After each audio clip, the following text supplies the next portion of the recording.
I watched Marcus board the Mediterranean cruise ship through binoculars from the upper deck, his arm wrapped around a woman who was not his wife. What he did not know was that I had already been aboard for 3 hours, occupying the owner's suite directly above the cabin he had booked for his romantic getaway.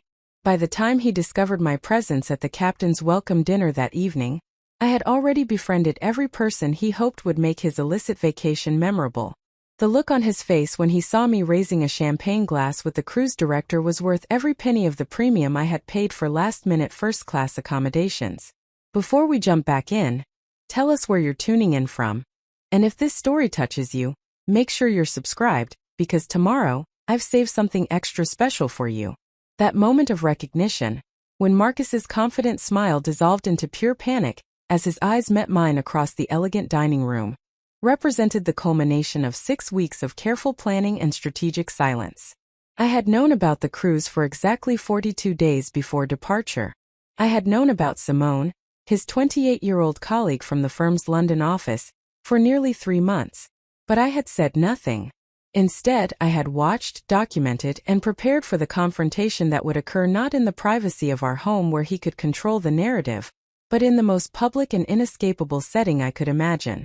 The Mediterranean Sapphire, a luxury cruise liner carrying 400 passengers on a 2-week journey from Barcelona to the Greek islands, had become my stage. Marcus had paid for his cabin using what he believed was a secret credit card, one he had opened without my knowledge 6 months earlier. What he had not realized was that his attempt at financial deception had been remarkably transparent to someone who had spent 12 years managing the accounting systems for a Fortune 500 company, before leaving to establish my own consulting practice. I had discovered the account within days of its creation, monitoring every charge with the detached interest of an auditor reviewing questionable expenses. The cruise booking had appeared on March 15th, a $7,000 charge that included a balcony cabin for 2, a premium beverage package, and several shore excursions designed for couples. Marcus had told me he would be attending a 2-week professional development program in Munich during late May, an explanation that had sounded plausible given his position as a senior architect at Whitmore and Associates. He had shown me the conference materials, discussed the sessions he planned to attend, and complained about how the firm expected him to sacrifice vacation time for professional obligations. His performance had been convincing enough that I might have believed him if I had not already been tracking his lies for months. Simone Laurent had entered our lives in January when Whitmore and Associates had merged with a London-based firm, bringing a dozen new architects into the expanded practice. Marcus had mentioned her casually during dinner one evening, describing her as a talented designer who specialized in sustainable commercial buildings. His tone had been professional, his comments brief. But over the following weeks, her name had appeared with increasing frequency in his conversations. Simone had suggested an interesting approach to the Riverside project. Simone had shared research about new materials that might solve the ventilation challenges they were facing. Simone had recommended a restaurant we should try because their approach to local sourcing aligned with design principles they were discussing at work. I had recognized the pattern because I had seen it before years earlier, during the 6 months when Marcus had been involved with a client named Andrea Nichols. That affair had ended when Andrea's husband had discovered text messages and confronted Marcus at a project site. Marcus had returned home that evening shaken and apologetic, swearing that the relationship had been a terrible mistake born of stress and poor judgment.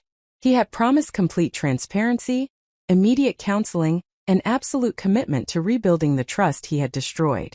I had believed him because I had wanted to believe that our marriage, our shared history, and our plans for the future mattered more than whatever had driven him toward someone else. For 3 years after the Andrea situation, Marcus had seemed genuinely committed to our marriage. He had attended therapy sessions with me for nearly 8 months, speaking earnestly about the work he was doing to understand why he had been vulnerable to an affair, and what he would do differently to protect our relationship. He had been attentive, transparent with his schedule and communications, and seemingly invested in demonstrating that he deserved another chance. I had allowed myself to relax back into trust, to believe that the crisis had ultimately strengthened our marriage by forcing us to address problems we had been ignoring. But by November of the previous year, subtle changes had begun appearing that felt disturbingly familiar. Marcus had started working later more frequently, often sending texts around 8 in the evening to say he would be another hour or two. He had begun showering immediately upon arriving home, a shift from his usual pattern of changing into comfortable clothes and showering before bed. His phone, which had previously been left casually on kitchen counters or bedroom nightstands, now accompanied him everywhere, even into the bathroom when he showered. When I had asked about the change in habits, he had explained that the merger was creating complex project coordination challenges that required constant communication with the London team, who were working 8 hours ahead of our Seattle schedule.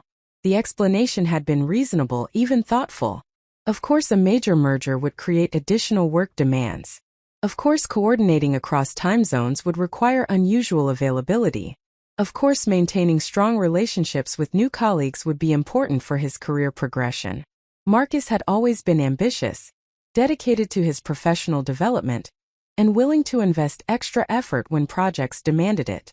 Nothing about his explanation had been obviously false, but the familiarity of the pattern had triggered something instinctive in me, a recognition that felt like muscle memory from a wound I had thought was healed.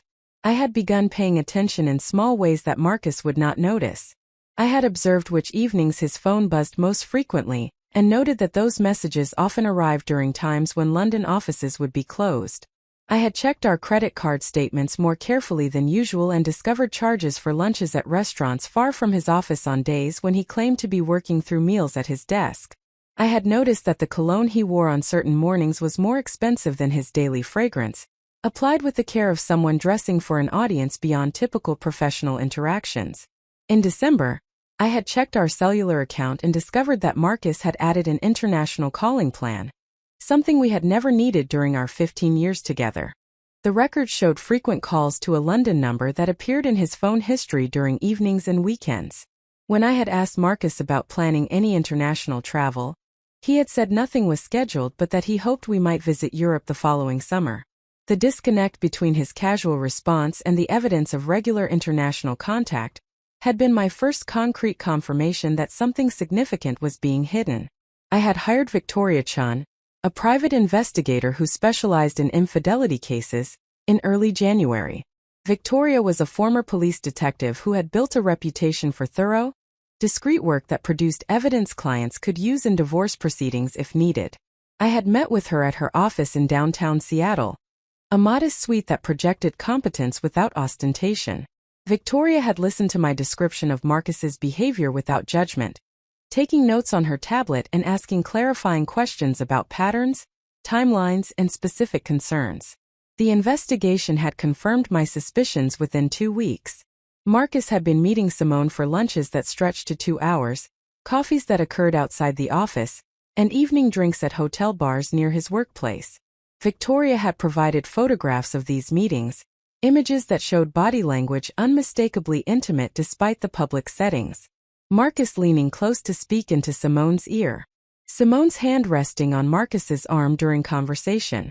The two of them laughing together with an ease that suggested extensive private connection beyond professional collaboration. But the truly damning evidence had appeared in February when Victoria had tracked Marcus to a boutique hotel in Bellevue on an afternoon when he had told me he was visiting a construction site in Tacoma. The photographs Victoria had provided showed Marcus and Simone entering the hotel separately, 20 minutes apart, both carrying the professional bags they use for work. They had emerged 3 hours later, again separately, with Simone leaving first and Marcus following after a careful interval. Victoria had presented this evidence to me in her office on a gray February afternoon that felt appropriate for such revelations. She had arranged the photographs chronologically, each one dated and time-stamped, creating an irrefutable timeline of deception. As I had reviewed the images, I had felt an odd detachment, as though I were examining evidence for a client rather than documentation of my own husband's betrayal. The emotion I had expected, the devastation I remembered from the Andrea situation, had been notably absent. Instead, I had felt a cold clarity, a recognition that I was looking at proof of something I had already known at a level deeper than conscious thought. The cruise booking had appeared on Marcus's secret credit card in mid-March, shortly after Simone had returned to London following a 6-week assignment at the Seattle office. The timing had been telling. Marcus had seemed subdued after her departure, quieter during evenings and less engaged in conversations about daily life. I had said nothing about noticing the change, had asked no questions about Simone's return to England, had simply observed the evidence of someone missing a connection that had become important to him. When Victoria had alerted me to the cruise charge, she had also provided additional context gathered through her investigation of Simone's activities. Simone had recently ended a 3-year relationship with a London banker, a breakup that had occurred shortly before her temporary assignment in Seattle. She maintained an active social media presence that suggested a lifestyle of cultural events, international travel, and professional networking. Her posts from Seattle had included several photographs taken at locations I recognized from Marcus's credit card statements, restaurants and bars where he had claimed to be attending professional functions. The evidence Victoria had compiled included not only photographs and financial records, but also text message fragments recovered through methods she had described only as technical and better left unexamined. These messages had revealed the tone and content of Marcus and Simone's communication, exchanges that mixed professional discussion with personal intimacy in ways that left no doubt about the nature of their relationship. They shared inside jokes, made plans for private meetings, and discussed the challenges of maintaining their connection across the distance that had separated them after Simone returned to London. It had been the cruise booking that had crystallized my response strategy. Marcus and Simone had been planning something neither of them could easily explain away or minimize. This was not an isolated dinner that had extended too late or a professional collaboration that had blurred appropriate boundaries. This was a deliberate, expensive 2-week vacation designed for romantic couples, booked months in advance and presumably discussed and anticipated throughout the intervening time. I had immediately begun planning my own participation in their Mediterranean adventure. The cruise itinerary had been simple to obtain through the booking reference number visible in Marcus's credit card details. The Mediterranean Sapphire would depart Barcelona on May 20th, with stops in Marseille, Monaco, Portofino, Rome, Naples, Santorini, Mykonos, and Athens before returning to Barcelona on June 3rd. The ship featured multiple dining venues, entertainment options, spa facilities, and organized shore excursions to historical and cultural sites. My first call had been to the cruise line's reservations office, where a cheerful agent named Patricia had been delighted to help me book a stateroom for a spontaneous solo Mediterranean adventure. I had requested the best available accommodation, explaining that I was celebrating a significant personal milestone and wanted to ensure a memorable experience.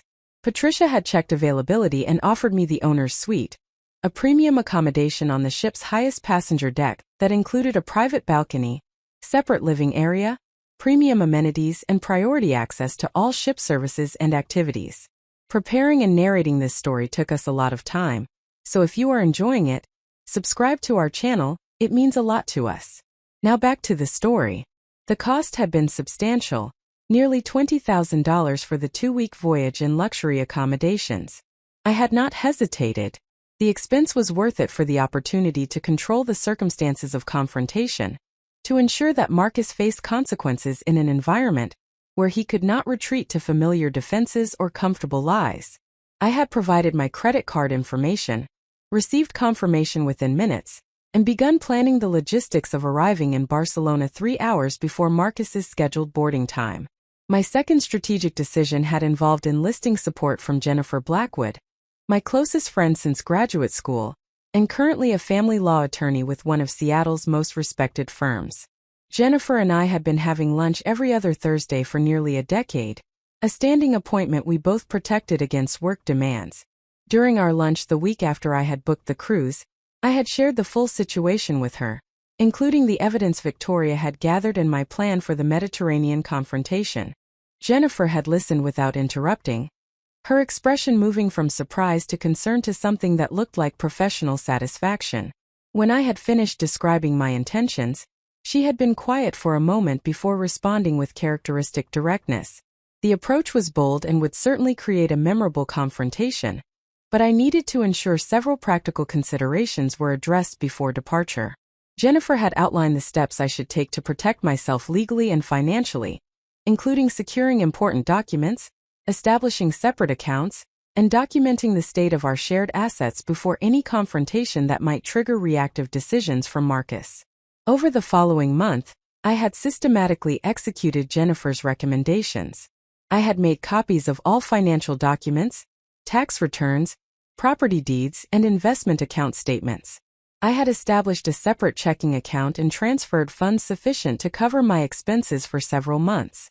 I had updated my will and beneficiary designations on retirement accounts and insurance policies. I had compiled a comprehensive spreadsheet detailing all marital assets, including the equity in our home, retirement account balances, and the value of Marcus's partnership stake in Whitmore and Associates.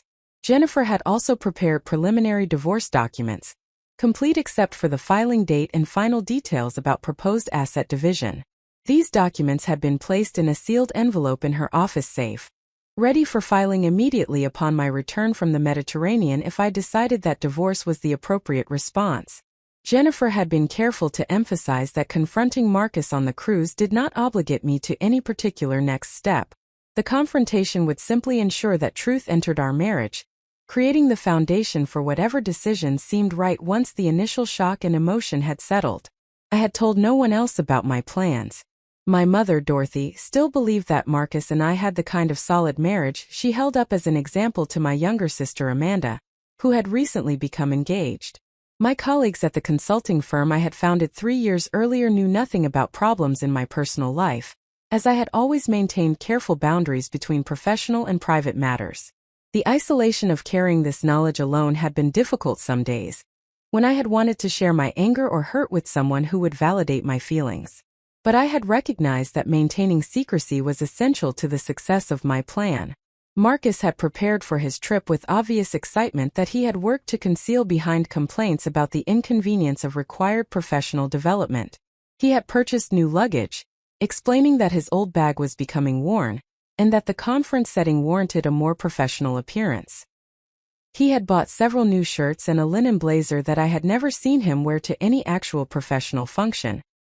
He had gotten a haircut 2 days before departure, visited a tanning salon to avoid looking conspicuously pale in conference photos, and made an appointment at an expensive men's grooming store for products he described as necessary for the humid Munich climate. The morning of his departure, Marcus had been up early, moving through our bedroom and bathroom with the careful quietness of someone trying not to disturb a sleeping partner. I had feigned sleep, watching through barely open eyes as he had checked his appearance multiple times in the mirror, adjusted his collar, and smiled at his reflection with an expression of anticipation that contained no guilt or hesitation. He had kissed my forehead gently before leaving, whispering that he would call from the hotel in Munich once he had settled in. I had waited 20 minutes after hearing his car leave before getting up and beginning my own preparations. My suitcase had been packed for days, stored in my home office where Marcus never entered without invitation. My flight to Barcelona departed 6 hours after his, a schedule that ensured I would arrive at the ship with time to board and settle before his arrival. I had dressed carefully in comfortable travel clothes, called a car service to avoid leaving my vehicle at the airport for 2 weeks, and departed our home with the strange feeling that I might be seeing it for the last time as the residence I shared with my husband. The flight to Barcelona had been long but uneventful, 10 hours that I had spent reading, sleeping, and reviewing the cruise itinerary on my tablet. I had studied the layout of the ship, noting where Marcus's balcony cabin was located relative to my owner's suite. I had reviewed the dining options and entertainment schedule, planning how I might position myself to become familiar to crew members and other passengers before Marcus's arrival. I had thought through various scenarios for our initial encounter, considering what I would say and how I would respond to his likely reactions.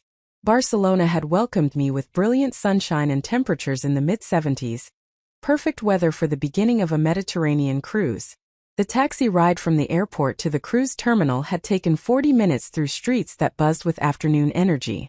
I had checked in at the terminal with efficiency, my premium booking ensuring minimal wait time and immediate escort to my suite by a staff member who had introduced himself as Stefan and explained that he would be my dedicated concierge throughout the voyage. The owner's suite had exceeded my expectations, a spacious accommodation that felt more like a luxury hotel room than a ship cabin. The living area featured a plush sofa, armchairs, a desk, and an entertainment center with a large television.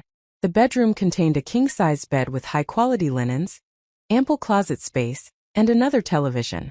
The bathroom included a full-size tub in addition to the shower, premium toiletries, and heated floors. The private balcony stretched the width of the suite, furnished with comfortable seating and offering views that would showcase every port we visited. Stefan had given me a brief orientation to the suite's amenities before asking if I would like assistance unpacking or arranging any special services during the voyage. I had requested dinner reservations at the ship's premier restaurant for that evening, mentioned that I was traveling alone and would welcome recommendations for meeting other solo travelers, and asked about the captain's welcome reception scheduled for the first evening at sea. Stefan had made notes on his tablet, assured me that everything would be arranged perfectly, and encouraged me to contact him through the dedicated phone line if any needs arose. After Stefan had departed, I had unpacked methodically, hanging clothes in the spacious closet and arranging toiletries in the bathroom. I had changed into a casual dress appropriate for exploring the ship and had spent the next 2 hours familiarizing myself with the layout, visiting the various dining venues, noting the locations of bars and lounges, and introducing myself to crew members I encountered. I had been friendly without oversharing, mentioning that I was celebrating a life transition and looking forward to a restorative 2 weeks at sea. My strategy had been to become known to key personnel before Marcus arrived. I had stopped at the guest services desk to confirm my dinner reservation and had chatted with the manager about the ship's art collection. I had visited the spa to book several treatments throughout the cruise and had spent 15 minutes discussing the signature Mediterranean wellness package with the spa director. I had explored the fitness center, the library, the observation lounge, and each of the pool areas, making myself visible and approachable. At 4 in the afternoon, I had positioned myself in a lounge with views of the gangway where passengers were boarding. I had ordered a glass of wine and opened a book, though my attention had been primarily focused on watching for Marcus's arrival.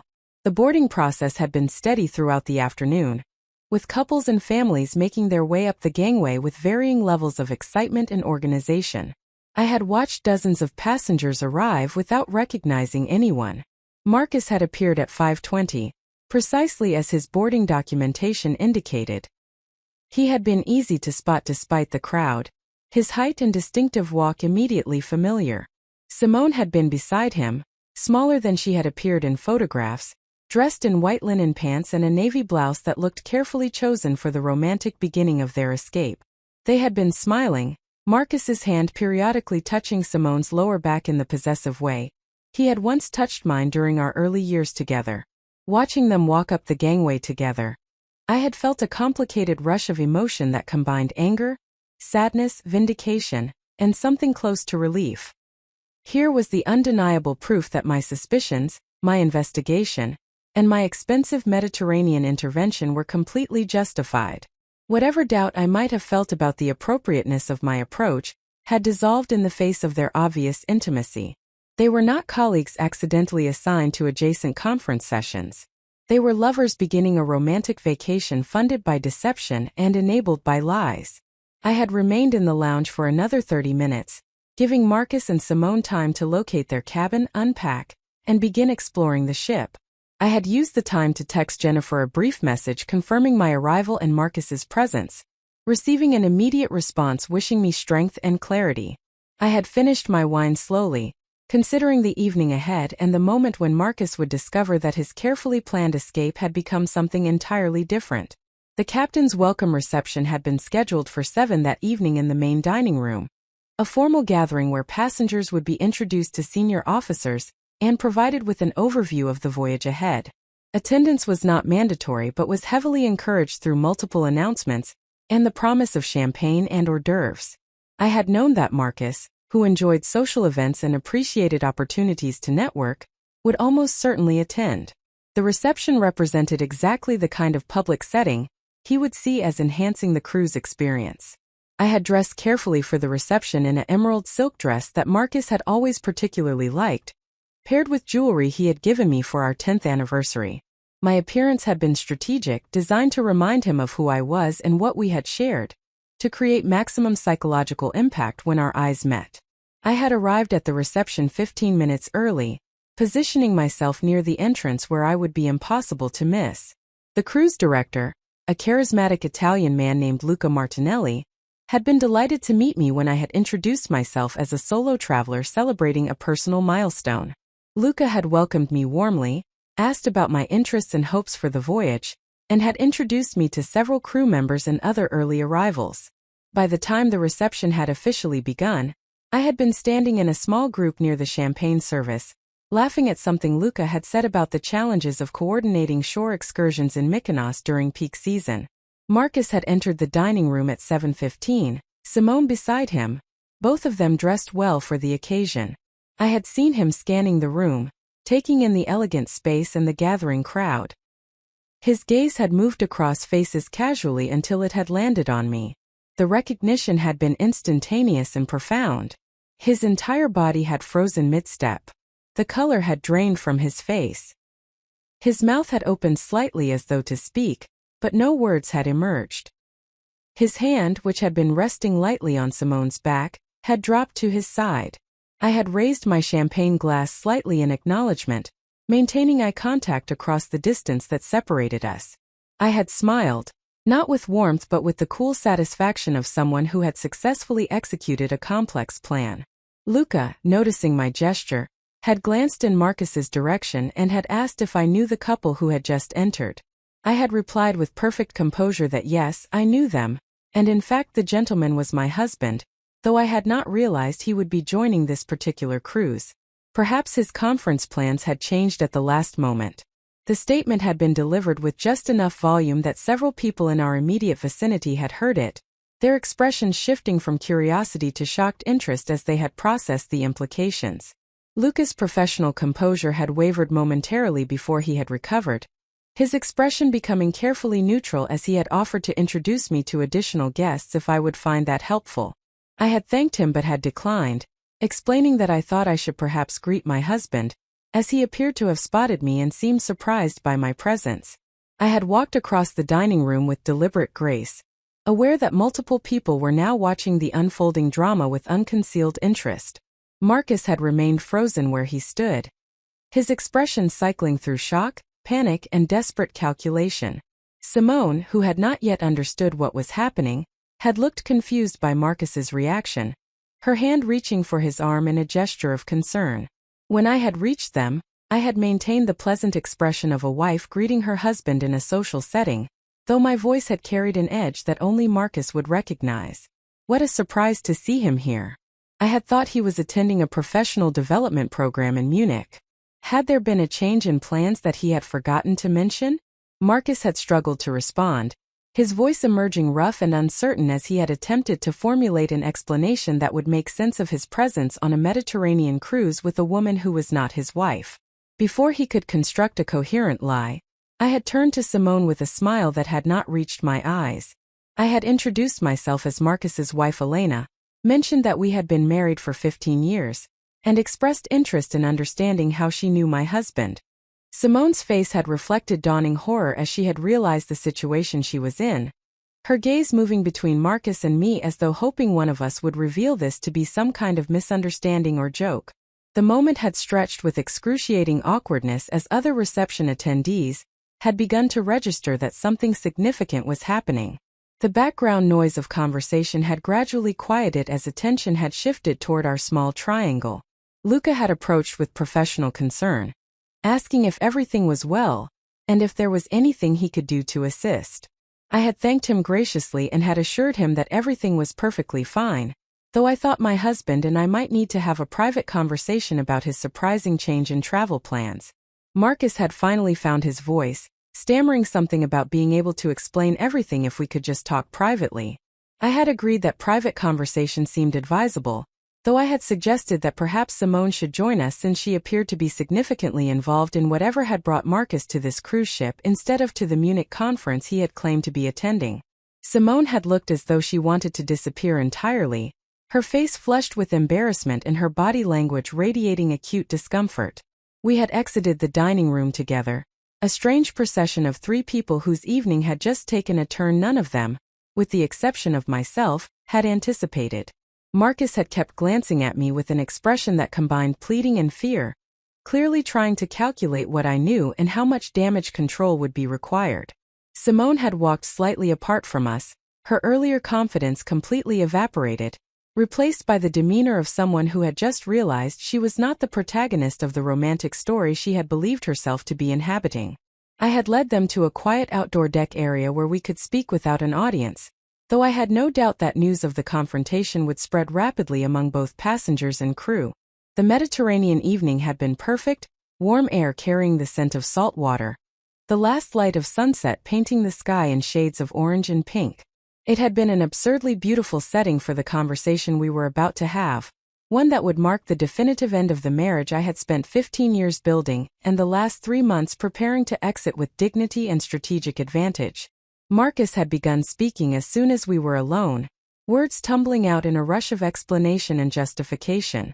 The conference had been cancelled at the last moment, and rather than waste the time off, he and Simone had decided to take a brief vacation together, because they had realized they had developed feelings for each other, and needed time to explore what that meant. He knew this looked terrible, and he understood that I had every right to be angry, but if I could just listen and try to understand, he could explain how this situation had developed and why it was not as simple as it appeared. I had let him speak without interruption, watching his performance with the detached interest of someone observing a case study in defensive rationalization. When he had finally run out of words, breathing heavily from the exertion of his monologue, I had spoken with the calm clarity I had been rehearsing for weeks. I had known about Simone since January. I had evidence of every meeting, every lunch, every hotel visit, every text message exchange. I had discovered the cruise booking in March and had spent the subsequent 2 months preparing for this precise moment. The only surprise in this situation was his presence here, not mine. The revelation had hit Marcus with visible force, his confident explanations dissolving into panic silence as he had processed the implications of my knowledge and preparation. Simone had made a small sound of distress, clearly calculating the ways this exposure would complicate her life and career. I had felt no sympathy for either of them, only the cold satisfaction of someone who had successfully executed a plan despite its emotional and financial cost. I had continued speaking before Marcus could recover enough to attempt damage control. He had a choice to make immediately.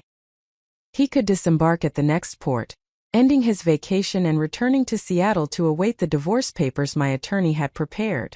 Or he could remain on the ship for the full 2 weeks, understanding that I would also be present and that his behavior would be observed and documented. Either way, our marriage was over, a fact I had accepted months ago and was now publicly confirming.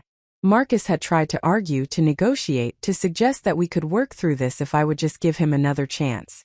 I had interrupted him with a simple statement that had carried the weight of absolute finality. I had given him another chance after Andrea. He had promised transparency and commitment. He had broken both promises with calculated deception. There would be no third chance because I no longer wanted one. The conversation had ended there, with Marcus speechless and Simone looking as though she wished she could dissolve into the deck beneath her feet. I had returned to the reception, where Luca had approached me immediately with genuine concern about my well-being. I had assured him that I was fine, that a complicated personal situation had just reached its necessary conclusion, and that I intended to enjoy every moment of the Mediterranean cruise I had booked for myself. The champagne had still been perfectly chilled, the hors d'oeuvres beautifully presented, and the sunset beyond the windows absolutely magnificent. The hours following the confrontation passed with a surreal quality that made the entire evening feel like a scene from someone else's life rather than my own. I had returned to the captain's welcome reception with my composure intact, though I could feel the weight of curious stares from passengers who had witnessed or heard about the dramatic encounter. The cruise director, Luca Martinelli, had positioned himself near me with the protective discretion of someone trained to handle delicate passenger situations. He had not asked intrusive questions or offered unwanted sympathy, but his presence had communicated that the crew was aware of my circumstances and would ensure my comfort throughout the voyage. I had accepted another glass of champagne from a passing server and had allowed Luca to introduce me to Maria Castellanos, the ship's guest relations manager, a woman in her mid-40s whose warm manner and intelligent eyes suggested both competence and genuine kindness. Maria had shaken my hand firmly and had welcomed me aboard with the particular emphasis that indicated she understood I was navigating difficult circumstances. She had mentioned that she would personally ensure my experience aboard the Mediterranean Sapphire exceeded all expectations, and if I required anything at all during the voyage, I should not hesitate to contact her directly at any hour. The gesture had been both professional and personal, and I had felt an unexpected surge of gratitude for these strangers who were offering support without judgment. Maria had given me her business card with her direct extension written on the back, a small act that had conveyed volumes about how the crew intended to handle the unusual situation unfolding aboard their ship. I had thanked her sincerely, tucking the card into my evening bag and feeling marginally less alone than I had moments before. Marcus and Simone had not returned to the reception. I had seen them briefly through the windows as they had walked rapidly along the exterior deck, their body language suggesting intense conversation and considerable distress. Simone had been gesturing emphatically while Marcus had walked with his head down, the posture of someone absorbing information he did not want to hear. I had wondered whether she was angry at him for the deception he had maintained about his marital status, whether she was panicking about the professional implications of their exposed relationship, or whether she was simply trying to process the shock of discovering that her romantic cruise had become something entirely different than what she had anticipated. Part of me had wanted to feel satisfaction at their obvious discomfort, to relish the justice of watching them face immediate consequences for choices they had made with apparent disregard for anyone they might harm. But the emotion I had actually felt had been more complicated than simple vindication. I had been aware of a profound exhaustion settling into my body, the cumulative weight of months of surveillance, planning, and emotional control finally demanding acknowledgement. The adrenaline that had sustained me through the confrontation had begun to ebb, leaving behind a hollow feeling that was neither triumph nor despair, but rather a vast emptiness where my marriage had once resided. The reception had continued around me with the slightly subdued energy that follows dramatic incidents at social gatherings. Other passengers had been polite but curious, some approaching with carefully worded comments about hoping I was managing well, others maintaining respectful distance while clearly discussing the situation in quiet conversations with their companions. I had recognized that by morning, the entire ship would know some version of what had occurred, and that my presence aboard would be a source of ongoing interest and speculation throughout the 2-week voyage. Luca had eventually approached with a gentle suggestion that I might enjoy visiting the observation lounge on the upper deck, where the views of Barcelona's coastline were particularly stunning in the evening light, and where I might find a more peaceful atmosphere than the reception's social intensity. I had accepted the suggestion gratefully, excusing myself from the remaining formalities and following Luca's directions to the forward section of the ship where floor-to-ceiling windows offered panoramic views of our departure from port. The observation lounge had been nearly empty when I had arrived, occupied only by an elderly couple sitting together in comfortable silence and a solo traveler absorbed in sketching the cityscape visible through the windows. I had selected a seat near the windows, settling into a plush armchair that faced the receding lights of Barcelona.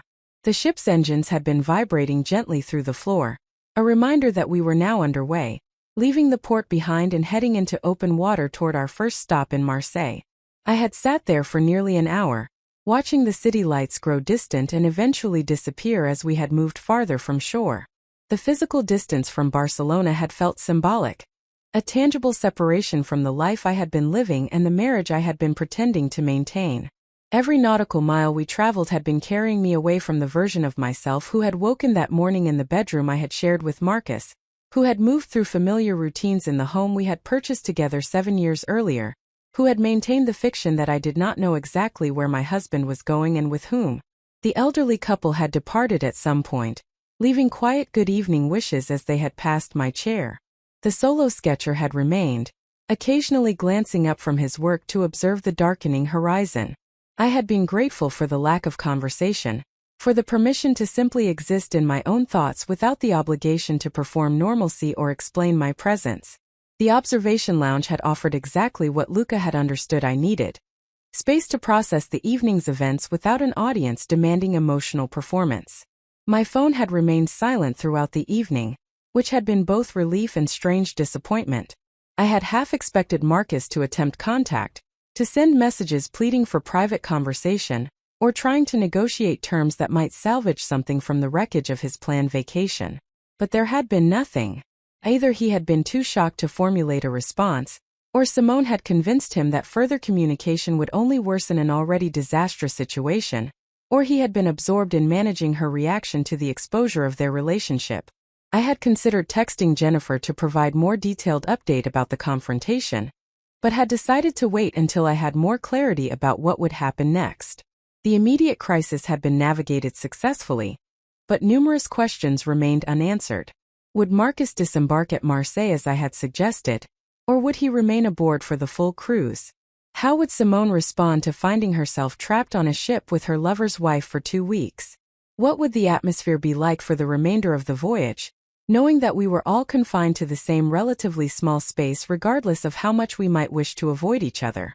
Around 9 in the evening, Stefan had appeared in the observation lounge, locating me with the efficiency of someone who had been briefed on my whereabouts. He had approached quietly and had asked whether I still wished to have dinner, or whether I would prefer a light meal delivered to my suite. The consideration in his question had reminded me that I had not eaten since the brief lunch during my layover in London, and that my body's exhaustion was likely being compounded by low blood sugar and the champagne I had consumed on an empty stomach. I had requested dinner in my suite, something simple that would not require extended time in public dining areas where I might encounter Marcus and Simone, or become the focus of other passengers' curiosity. Stefan had assured me that an excellent meal would be prepared and delivered within 30 minutes, and had asked whether I needed anything else for my comfort. I had thanked him and had made my way back to the owner's suite, appreciating the privacy of the enclosed corridors and elevator that served the premium accommodations deck. The suite had felt like sanctuary when I had entered, the spacious rooms offering protection from the social dynamics now complicating my cruise experience. I had changed out of my evening dress into comfortable loungewear, removed my jewelry and makeup, and had stepped onto the private balcony to breathe the salt air and listen to the sounds of the ship moving through dark water. The night had been remarkably clear, stars visible in quantities impossible to see from Seattle's light-polluted skies. I had stood at the railing, looking at the vast darkness of the Mediterranean and feeling simultaneously insignificant and strangely empowered by my decision to confront Marcus on my own terms rather than waiting for him to control the timing and circumstances of truth. Dinner had arrived precisely when Stefan had promised, delivered by 2 stewards who had arranged the meal on the suite's dining table with hotel-quality presentation. They had set out Mediterranean sea bass with roasted vegetables, a fresh salad, warm bread, and a carafe of white wine. The meal had been accompanied by a handwritten note from the executive chef expressing his hope that I would enjoy the evening and offering to prepare anything special I might request during the voyage. The gesture had been unnecessary but deeply appreciated.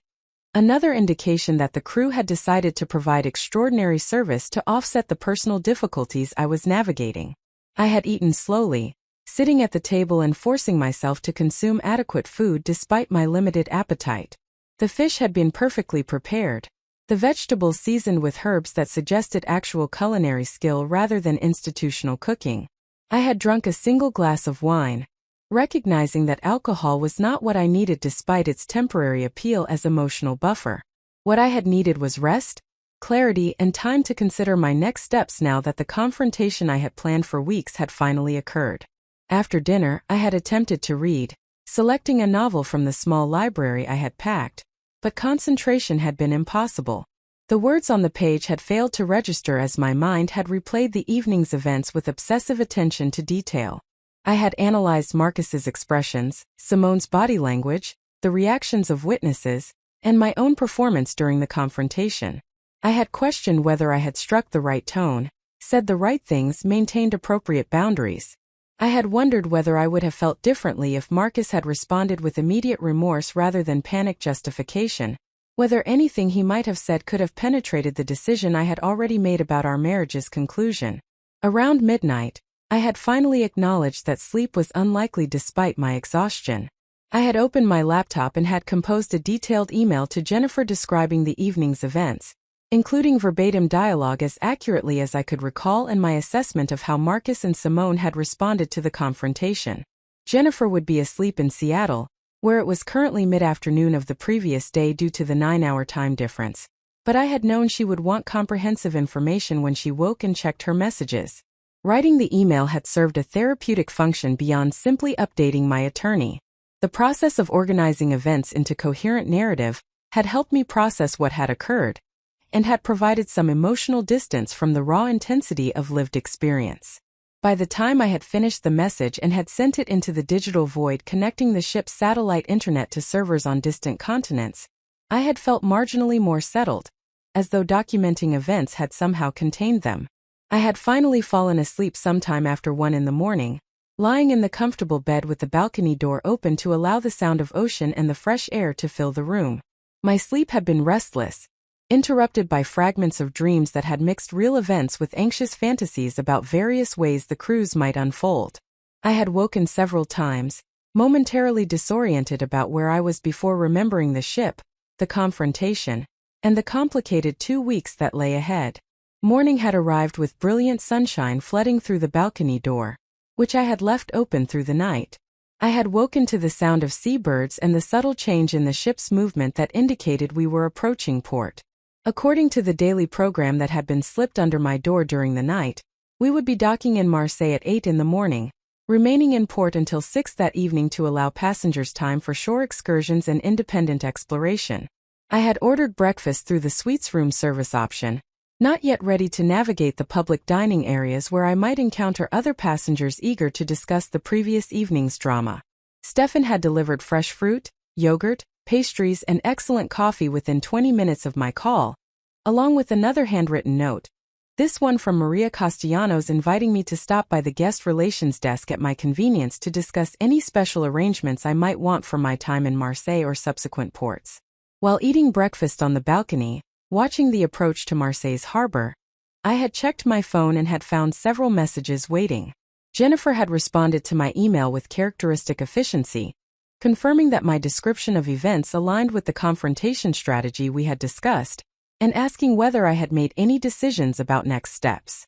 She had reminded me that I could maintain flexibility about whether to proceed with divorce filing immediately upon my return, or whether to take additional time to consider all options now that Marcus was aware of my knowledge.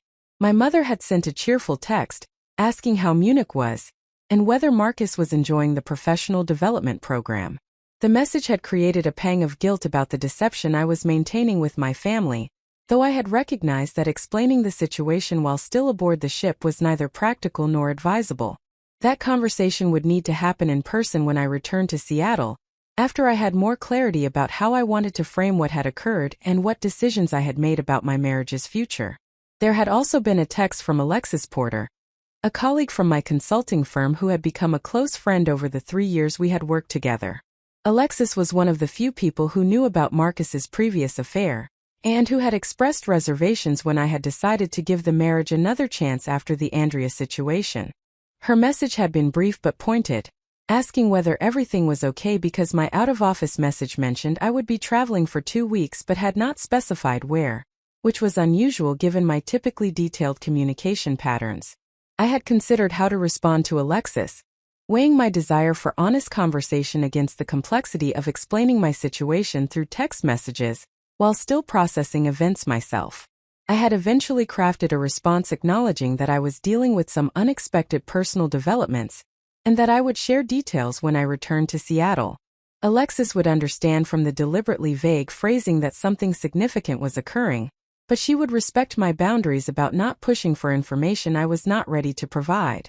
Around 9 in the morning, I had received a call from the guest relations desk informing me that a passenger wanted to deliver a message to me, but that the crew wanted my permission before allowing any contact. I had asked who the passenger was and had been told that Marcus Thornton had requested to speak with me.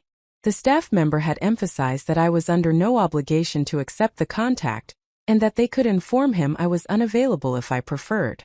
I had appreciated the protective stance the crew was taking but had decided that avoiding Marcus indefinitely was neither practical nor particularly empowering. I had told the staff member that Marcus could call my suite phone, but that I would not meet him in person without advanced discussion about purpose and terms. The message had been delivered with professional courtesy, and I had waited to see whether Marcus would actually call, or whether his request had been primarily performative. The phone had rung 15 minutes later. I had let it ring 3 times before answering, a petty assertion of control that had nevertheless felt satisfying. Marcus's voice had been subdued when he had spoken, lacking the confident tone that typically characterized his communication.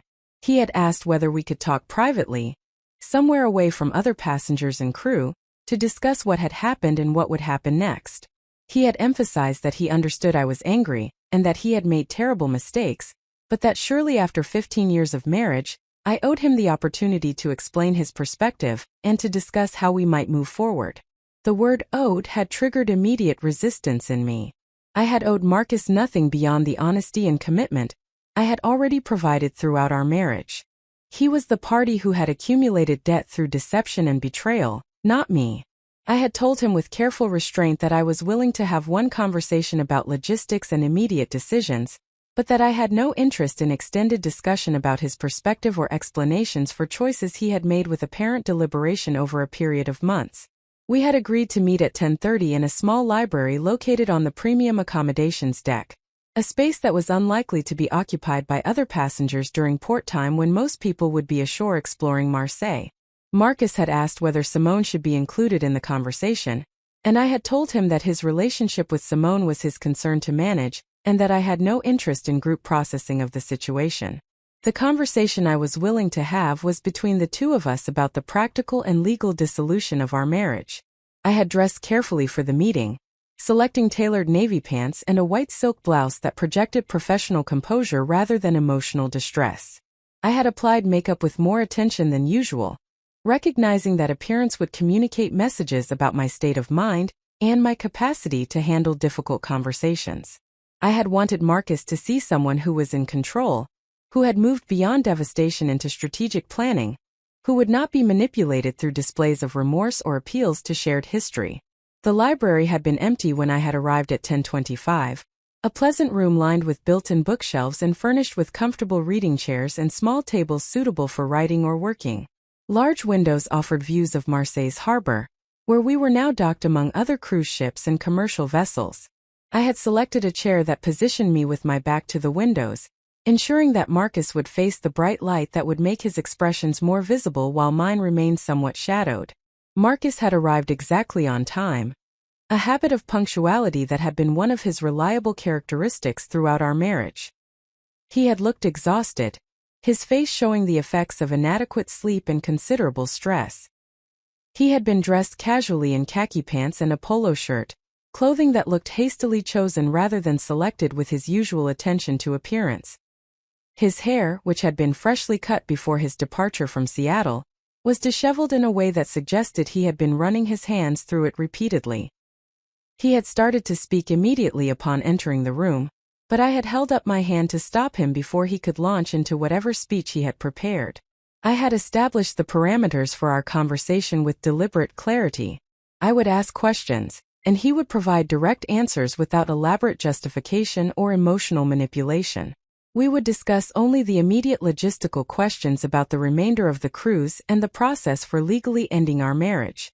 We would not debate whether reconciliation was possible or revisit the history that had brought us to this point.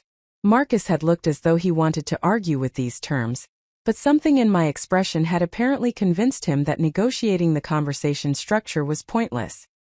He had nodded acceptance and had taken the seat across from me, his body language defensive and uncertain in ways I had rarely observed during our years together. The confidence that typically characterized his presence had been replaced by the diminished posture of someone who had been caught in indefensible actions, and who recognized that his usual strategies for managing situations would not work. I had begun with the most pressing practical question. Was he planning to disembark in Marseille and return to Seattle, or did he intend to remain aboard for the full 2-week cruise? Marcus had hesitated before answering, and I could see him calculating which response would serve his interests better. He had finally said that he wanted to stay on the ship because leaving early would create professional complications when he returned to work, given that he was supposedly attending a conference that would not conclude for another 10 days. The answer had struck me as characteristically self-serving, more concerned with maintaining workplace deception than with acknowledging the extreme awkwardness his continued presence would create for everyone involved. I had pointed out that his professional complications were consequences of his own choices, and that extending those complications for 2 additional weeks seemed unlikely to improve his situation. Marcus had argued that abruptly returning to Seattle would raise questions from colleagues, and might damage his standing at the firm if word spread about why his trip had been cut short. I had listened to this reasoning with the detached interest of someone observing a case study in misplaced priorities. Marcus was apparently more concerned about managing his professional reputation than about my comfort or about the impossibility of salvaging any dignity from a romantic cruise that would now be haunted by his wife's presence. I had told him that his decision about whether to stay or leave was ultimately his to make, but that he should understand I would be remaining aboard for the entire 2 weeks regardless of what he chose. I had paid substantial money for premium accommodations, and had no intention of allowing his poor judgment to deprive me of the Mediterranean vacation I had planned. Marcus had absorbed this information with visible distress, clearly hoping that I might be the one to depart early and allow him to continue his trip with Simone with minimal disruption. When it had become clear that I would not accommodate that preference, he had shifted to discussing how we might manage the social awkwardness of being aboard the same ship. Perhaps we could agree to avoid certain common areas at specific times, or establish informal signals about when we would use shared facilities like the gym or pool. I had rejected the suggestion immediately. I was not interested in coordinating my schedule or limiting my access to any part of the ship to spare Marcus discomfort. He was welcome to avoid areas where I was present, but I would make no reciprocal effort. If our paths crossed in dining rooms, lounges, or shore excursions, we would handle those encounters with basic civility appropriate for estranged spouses in the process of divorcing. I would not create scenes or seek opportunities for confrontation, but neither would I restrict my movement or activities to help him pretend that his wife was not present. The conversation had continued for another 30 minutes, covering financial logistics, immediate next steps upon returning to Seattle, and practical matters like how we would handle communication with family and friends. Marcus had asked repeatedly whether I was certain that reconciliation was impossible, whether there was anything he could say or do that might create space for working through our problems rather than immediately pursuing divorce. I had answered each iteration of this question with increasing impatience, emphasizing that the time for working through problems had been during the 3 years since his affair with Andrea, and that he had used that opportunity to simply become more skilled at deception rather than actually addressing whatever drove him to seek intimate connections outside our marriage. By the time we had concluded, Marcus had looked defeated in ways that might have generated sympathy if I had possessed any remaining emotional investment in his well-being. As it was, I had felt only a distant recognition that he was experiencing natural consequences for choices he had made freely, and with apparent disregard for how they might affect me or our marriage. I had stood to leave, gathering my phone and the small bag I had brought, ready to put the conversation behind me and begin actually experiencing the Mediterranean cruise I had paid for. Marcus had made one final attempt to extend the discussion, reaching toward my arm as though to physically prevent my departure. I had stepped back from his reach instinctively, and the motion had seemed to communicate something that words had not quite conveyed. The physical distance I had established had represented the psychological and emotional distance that already existed, a separation that would only widen as divorce proceedings progressed, and our lives diverged toward separate futures. I had left the library without looking back, making my way to my suite to collect items I would need for exploring Marseille. The morning's conversation had been draining but necessary, establishing boundaries and clarifying that Marcus's continued presence aboard the ship would not alter my plans or diminish my experience. I had confronted him successfully the previous evening, navigated a difficult logistical discussion that morning, and now I was ready to begin actually enjoying the Mediterranean adventure I had undertaken with such careful planning and significant expense. The decision to go ashore in Marseille represented more than simple tourism. It was a deliberate choice to reclaim the experience I had paid for, and to refuse to allow Marcus's presence to diminish my enjoyment of places I had long wanted to visit. I had spent considerable time researching the Mediterranean itinerary during the weeks of planning, reading about the historical significance of each port and identifying sites that genuinely interested me rather than simply checking off tourist attractions. Marseille, France's oldest city and second largest metropolitan area, offered Roman ruins, medieval fortifications, distinctive architecture, and the complex cultural heritage of a port city that had served as a gateway between Europe and North Africa for millennia. I had booked a private tour through a local guide service that Stefan had recommended when I had inquired about alternatives to the ship's organized shore excursions. The standard cruise offerings had seemed designed for efficient processing of large groups through major attractions with minimal depth or flexibility, which was precisely what I did not want. The private tour would provide transportation, expert commentary, and the ability to adjust the itinerary based on my interests and energy level throughout the day. The guide, a woman named Claudette Rousseau who held advanced degrees in Mediterranean history and archaeology, would meet me at the port at 11 o'clock. I had prepared for the day ashore with the same attention to detail that had characterized my entire approach to this journey. I had packed comfortable walking shoes, sun protection, a light sweater for air-conditioned museums, my camera, and a small notebook for recording observations and reflections. I had reviewed information about Marseille's layout, major landmarks, and recommended restaurants so that I could engage knowledgeably with Claudette's commentary and make informed decisions about where to spend time. The preparation had provided welcome distraction from the emotional intensity of the previous evening and morning, allowing me to focus on concrete details rather than abstract feelings. Claudette had been waiting at the designated meeting point when I had disembarked, holding a small sign with my name, and wearing the professional but approachable expression of someone skilled at reading clients and adapting to their needs. She appeared to be in her early 50s, with gray-streaked dark hair pulled into a practical bun and clothing that balanced professional presentation with functionality for a day of walking through a city in late May warmth. We had exchanged greetings in English, though Claudette's accent had carried the musical quality of native French, and she had led me to a comfortable sedan parked in the area reserved for private tour vehicles. During the drive from the port into central Marseille, Claudette had provided overview of the city's history and contemporary character, speaking with the easy expertise of someone who had delivered similar introductions hundreds of times but who still found genuine enthusiasm in sharing her knowledge. Marseille had been founded by Greek traders around 600 BCE, making it one of Europe's oldest continuously inhabited cities. Its position on the Mediterranean had ensured its significance throughout subsequent periods of Roman occupation, medieval trade, French colonial expansion, and contemporary immigration that had created one of France's most ethnically diverse populations. The city's reputation had been complicated by decades of economic decline, urban decay, and association with organized crime that had made it seem dangerous and inhospitable to many potential visitors. But substantial investment in urban renewal, cultural infrastructure, and public spaces during the past 15 years had transformed significant portions of Marseille, revealing the architectural beauty and historical significance that had been obscured by neglect. Claudette had spoken about these changes with the pride of someone who had witnessed her city's renaissance, and who wanted visitors to appreciate the genuine treasures that existed beyond lingering negative stereotypes. Our first stop had been the Basilique Notre-Dame de la Garde, a 19th-century Romano-Byzantine church that crowned the highest point in Marseille and offered panoramic views across the city and harbor.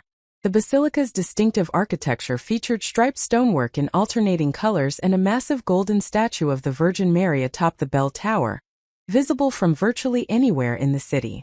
Claudette had explained that the basilica had served as a navigation landmark for sailors approaching Marseille, and that the interior was decorated with numerous ex-voto offerings from those who had survived maritime dangers and had returned to give thanks. The walk from the parking area to the basilica entrance had been steep, climbing stairs that switched back and forth across the hillside, but the exertion had felt productive and centering. Physical movement through space had provided relief from the mental loops that had dominated my thoughts since the previous evening. By the time we had reached the basilica entrance, I had been breathing heavily but feeling more present in my body, and less trapped in repetitive analysis of conversations with Marcus. The interior of Notre Dame de la Garde had been stunning in ways that photographs had not adequately conveyed. The walls and ceilings were covered with intricate mosaics in gold, blue, and red that depicted religious scenes and maritime imagery. Model ships hung from the ceiling alongside paintings and plaques commemorating specific rescues or safe returns from dangerous voyages. The space had felt simultaneously sacred and deeply human, a place where desperate hope and profound gratitude had accumulated over generations into something almost tangible. Claudette had given me time to explore independently while she had waited near the entrance, respecting that some experiences required solitude rather than commentary. I had moved slowly through the basilica, pausing before mosaics that particularly struck me and reading the inscriptions on ex-voto plaques that documented individual stories of survival and grace. Many of the offerings had been placed by sailors or their families, but others had commemorated recovery from illness, safe return from war, or protection during other crises that had threatened lives and futures. Standing before these accumulated testimonies to human vulnerability and resilience, I had felt an unexpected connection to the countless people who had come to this place seeking meaning in their suffering or expressing gratitude for their deliverance. My situation was obviously different from maritime disaster or mortal illness, but the underlying human experience of navigating crisis and seeking to construct meaning from difficulty was universal across time and circumstance. These people had faced their own versions of storms, had made it through to calmer waters, and had felt compelled to mark their survival with tangible offerings that would endure beyond their individual lives. I had lit a candle in the rack designated for visitors' intentions, a gesture that felt appropriate despite my complicated relationship with religious ritual. The act of selecting a candle, lighting it from another flame, and placing it among the dozens of others already burning had created a moment of quiet reflection that had nothing to do with formal prayer and everything to do with acknowledging that I was in the midst of my own crossing from one version of life to another. The candle's flame had been small and ordinary, but in that moment it had represented my intention to navigate this transition with as much grace and integrity as I could manage. After leaving the basilica, we had driven to Lupanor, Marseille's oldest neighborhood and the site of the original Greek settlement. The area was a maze of narrow streets that climbed the hillside in arrangements that predated urban planning, lined with buildings in various states of restoration that displayed the accumulated layers of 26 centuries of continuous habitation. Claudette had explained that Lupanor had been heavily damaged during World War II when German occupying forces had demolished significant portions of the neighborhood, claiming it harbored resistance fighters and criminals. The destruction had erased irreplaceable historical architecture, but had also revealed Roman and Greek remains beneath medieval and modern structures. We had walked through streets barely wide enough for single vehicles, past buildings painted in warm Mediterranean colors that glowed in the late morning sun. Small galleries displayed work by local artists. Cafes spilled tables onto sidewalks, their patrons engaged in animated conversations in French, Arabic, and languages I could not identify. Laundry hung from balconies overhead, and the smells of cooking mixed with salt air, and the distinctive scent of aging stone buildings in warm climates. The neighborhood felt alive in ways that carefully preserved historical districts often did not, functioning as an actual community, rather than a museum of past life. Claudette had taken me to a small museum housed in the Maison Diamantée, a 16th-century mansion that contained archaeological exhibits and historical information about Lupanor's development. The building itself was remarkable, its facade decorated with carved stone shaped into diamond points that created dramatic shadow patterns in the angled light. Inside, we had examined artifacts recovered from the neighborhood during various excavations, physical evidence of Greek merchants, Roman administrators, medieval craftspeople, and modern immigrants who had all made this hillside their home. One exhibit had particularly captured my attention, a collection of ordinary household items recovered from buildings demolished during World War II. There had been ceramics, cooking utensils, children's toys, and personal items that had been preserved accidentally when buildings had collapsed and buried their contents. These objects had not been intended for museum display or historical preservation. They had been the unremarkable tools of daily life, valuable to their owners but unexceptional in themselves. Yet their survival had made them precious as evidence of how people had actually lived during periods we now studied as history. I had thought about the objects that would survive from my own life if my home was suddenly destroyed. What would archaeologists centuries from now conclude about Elena Thornton based on the preserved fragments of my kitchen, my closet, my office? Would they be able to reconstruct anything meaningful about who I was, what I valued, or how I had spent my limited time? The question had felt both absurd and profound, a reminder that our current crises and dramas, which felt so overwhelming in the moment, would eventually become just more layers in the accumulated sediment of human experience. Claudette had suggested lunch at a restaurant in the Viewport, Marseille's old harbor, which had been transformed from working waterfront into pedestrian area lined with restaurants and cafes. We had selected a small establishment that specialized in bouillabaisse, Marseille's signature fish stew that had originated as fisherman's meal prepared from the unsold catch of the day. The restaurant had been modest but clearly popular with locals, which Claudette had indicated was always a reliable sign of authentic food and fair prices. The bouillabaisse had been spectacular, a complex broth rich with fish, shellfish, fennel, saffron, and other aromatics, served with rouille and crusty bread for absorbing the flavorful liquid. Claudette had explained the proper way to eat the dish, adding rouille to the broth and using bread to capture both solid and liquid elements. We had talked while eating, conversation flowing easily between historical topics, observations about contemporary Marseille, and carefully neutral questions about my background and interests that avoided intrusive inquiry into why I was traveling alone or what had brought me to the Mediterranean at this particular moment. I had appreciated Claudette's discretion and her skill at reading what level of personal sharing felt comfortable. I had mentioned that I was in the midst of significant life transition, and that I was using this trip as opportunity for reflection and renewal. Claudette had nodded with understanding that suggested she had guided other travelers navigating their own versions of crossroads or crisis. She had shared that she had left a corporate career in Paris 15 years earlier to return to Marseille and establish her guide service, a decision that her family and friends had questioned, but that had ultimately proven deeply satisfying despite initial financial uncertainty and professional isolation. Her story had resonated with my own situation more than she likely realized.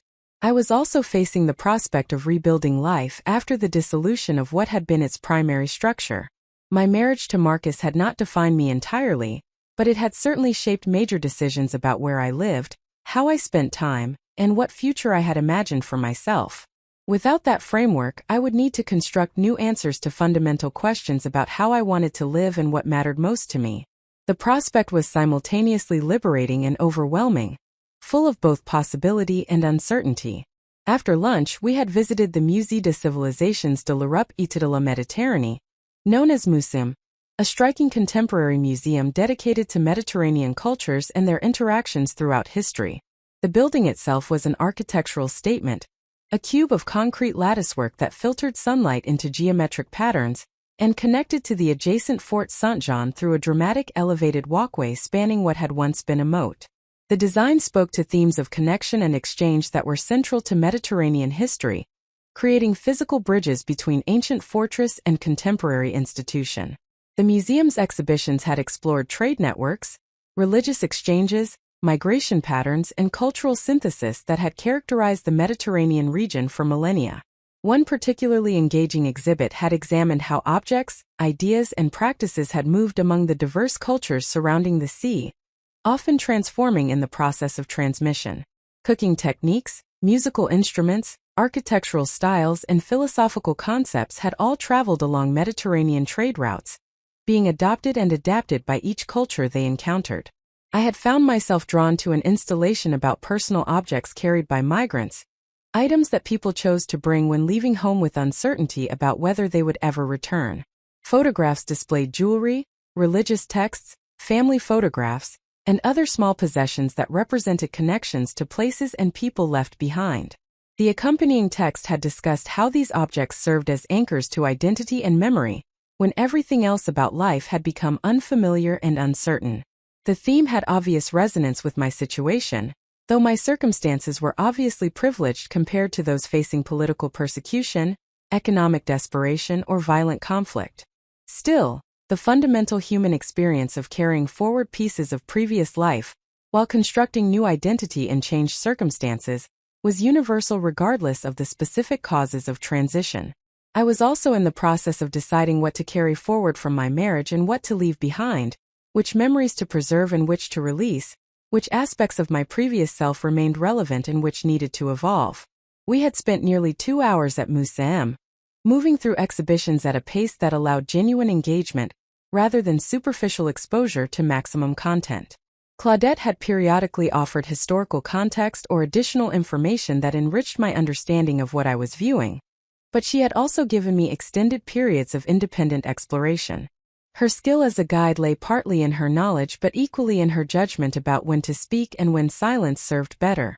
As we had prepared to leave the museum, Claudette had asked whether I wanted to visit additional sites or whether I preferred to return to the ship to rest before the evening departure. I had realized that I was genuinely tired, not only from the physical exertion of walking through the city in warm weather but also from the emotional demands of the previous 24 hours. The temptation to push through exhaustion and maximize tourist productivity had been strong, but I had recognized that forcing additional activity when my capacity was diminished would not serve me well. We had agreed to conclude the tour, and Claudette had driven me back to the port with the efficiency of someone who knew Marseille's streets intimately. During the drive, she had mentioned that she would be delighted to guide me again in other ports if I wished to arrange private tours rather than participating in ship-organized excursions. I had thanked her and had said I would certainly consider that option, appreciating both her services and the implicit validation that my approach to the day had been appropriate and valuable. Back aboard the Mediterranean Sapphire, I had returned to my suite feeling satisfied with how I had spent the afternoon. I had genuinely experienced Marseille rather than simply collecting photographs of famous landmarks. I had learned substantial information about history and culture that interested me. I had had meaningful conversation with someone whose perspective differed from my own. I had proven to myself that I could navigate a foreign city independently, make decisions about how to spend time, and find value in experiences that had nothing to do with the personal crisis occupying so much of my mental energy. The suite had felt welcoming when I had entered, a private sanctuary that represented comfort and safety. I had changed into loose clothing suitable for resting, had made tea using the suite's electric kettle, and had settled onto the balcony with my notebook to record observations and reflections from the day. The act of writing had always helped me process experience, translating the chaos of lived moments into organized narrative that revealed patterns and meanings not immediately apparent in real time. I had written about the ex voto offerings at Notre Dame de la Garde, and what they suggested about human needs to mark survival and express gratitude.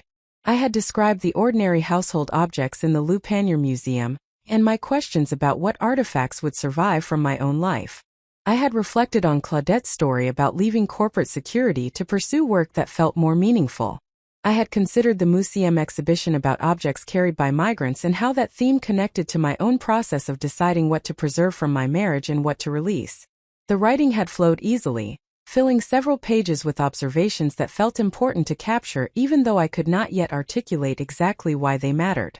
I had trusted that the connections and meanings would become clearer with time and distance, that what felt like scattered impressions in the moment would eventually resolve into coherent understanding about this period of transition and transformation. Around 5 in the evening, I had received a call from Maria Castellanos, the guest relations manager who had provided her direct contact information the previous evening. She had been checking to ensure I had enjoyed my time in Marseille, and to discuss arrangements for the coming days. We had talked briefly about my tour with Claudette, and my satisfaction with the private guide approach. Maria had offered to help arrange similar services in other ports, and had provided names of guides she knew personally in several upcoming destinations.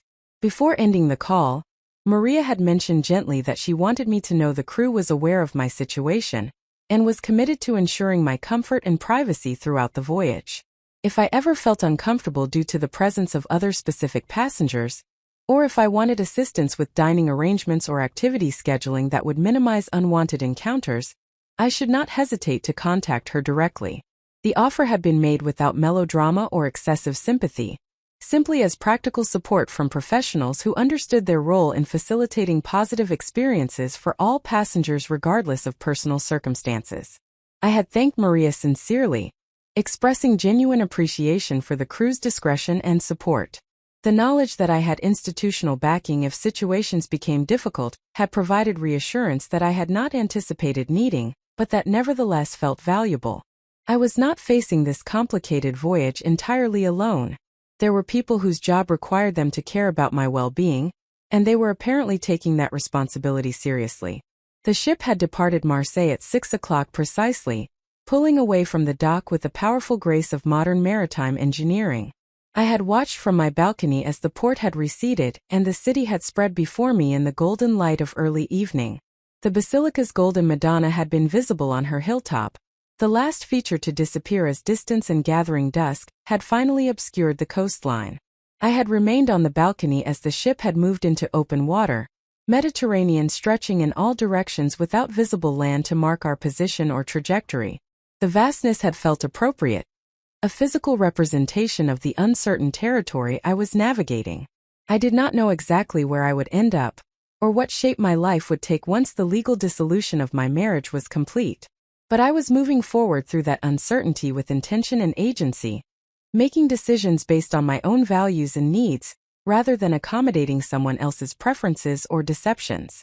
Dinner that evening had been in the suite, another meal delivered by attentive staff who seemed to understand without being told that I was not yet ready to navigate the public dining rooms where I might encounter Marcus or become the object of other passengers' curiosity.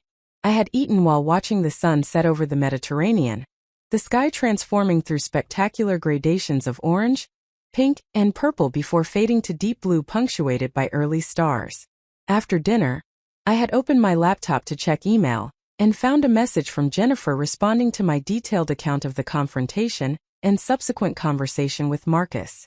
She had written with her characteristic blend of professional analysis and personal support, noting that I had handled both encounters with admirable composure and clarity. She had advised me to continue documenting significant interactions and to avoid any private meetings with Marcus that were not absolutely necessary for immediate logistical decisions.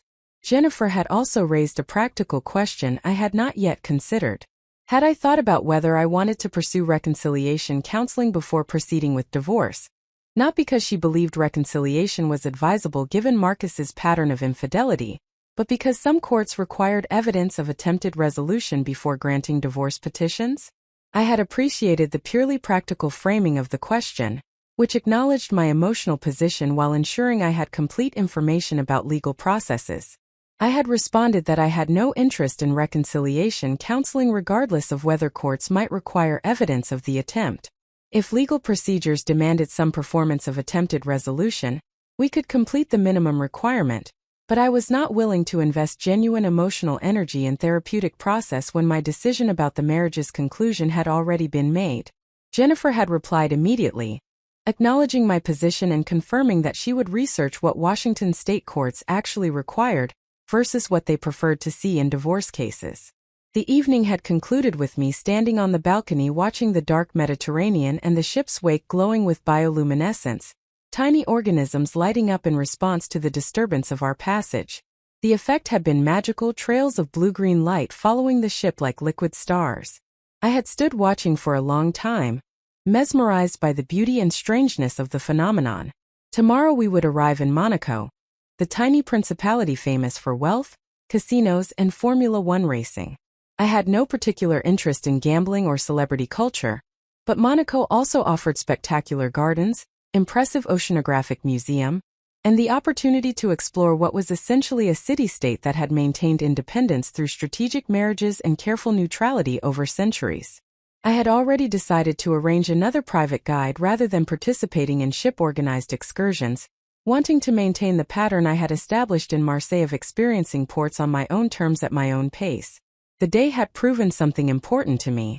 I could enjoy this voyage despite the complications Marcus's presence created. I could engage with new places and ideas in ways that felt meaningful rather than simply distracting. I could begin constructing the foundation of whatever my life would become after the legal dissolution of my marriage was complete. The grief and anger were still present, but they were not all-consuming.